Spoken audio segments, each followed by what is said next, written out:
कौन जात हो भाई? हम ओबीसी हैं। नहीं, तुम कुर्मी हो, तुम पटेल हो। अरे पर हम तो शुरू से ओबीसी हैं। नहीं, तुम कुशवाहा हो और इनकी जाति मौर्य है। ऐसे ही तुम भी ओबीसी नहीं बल्कि तेली हो, शाहू हो और निषाद हो। पर आप हमें इतनी जातियों में क्यों बांट रहे हो? ओबीसी को बांटेंगे तभी तो जीतेंगे।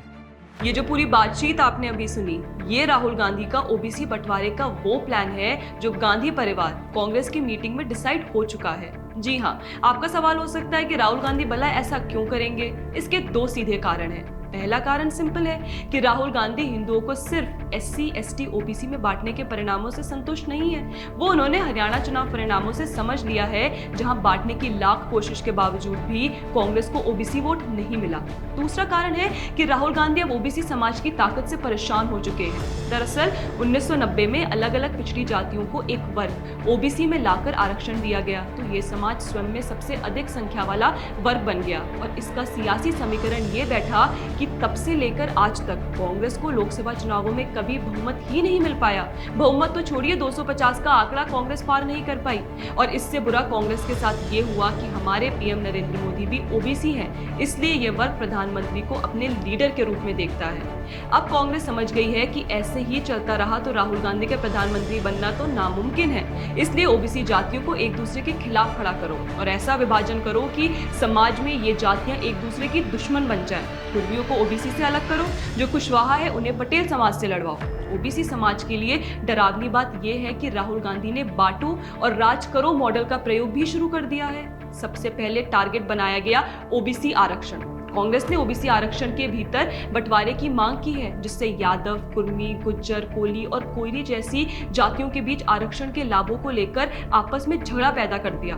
गुजरात से कांग्रेस की इकलौती लोकसभा सांसद गनीबेन ठाकुर ने तो ओबीसी आरक्षण के भीतर बंटवारे की मांग को लेकर पीएम मोदी को पत्र लिख डाला। सिर्फ गुजरात ही नहीं, राजस्थान, उत्तर प्रदेश, हरियाणा, गुजरात, कर्नाटक, हर राज्य में ओबीसी को काटने का प्लान लागू हो चुका है। राजस्थान में कांग्रेस ने माली समुदाय को ओबीसी से अलग करने का पूरा प्रयास किया। अशोक गहलोत भी माली समुदाय से थे, लेकिन झूठे वादे कर उन्होंने अपने समाज को वोट बैंक तक ही सीमित रखा।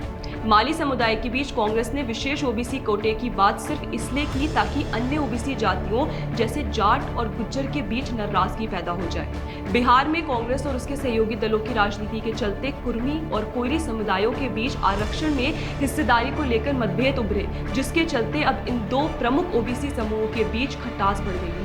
हरियाणा में राहुल गांधी को इसी सोच के चलते आज जाट, अहीर, सैनी, गुज्जर और अन्य ओबीसी जातियों के बीच मतभेद की खाई और गहरी होती चली गई है। उत्तर प्रदेश में कांग्रेस ने विशेष आरक्षण का शिगुफा छेड़कर निषाद और कुशवाहा जैसी ओबीसी जातियों को आपस में लड़वाने का पूरा प्रयास किया। कर्नाटक में यही कांग्रेस तो थी जिसने ओबीसी का आरक्षण छीनकर पिछले दरवाजे से मुसलमानों को देने का प्रयास किया था। अगर राहुल गांधी ओबीसी को बांटने के मिशन में कामयाब हो गए तो हो सकता है कि वे सत्ता तक पहुंच भी जाए और फिर राहुल गांधी वो काम करेंगे जो नेहरू, इंदिरा और राजीव चाहते थे, आरक्षण खत्म करना।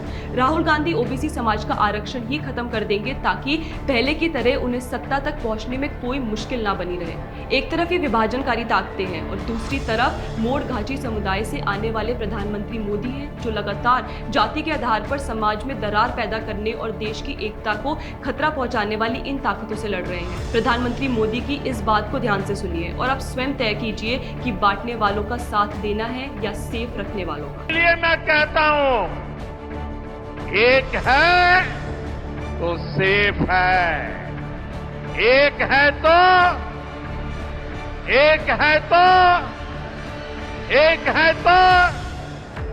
हमें एकजुट रहकर कांग्रेस के खतरनाक खेल को नाकाम करना है।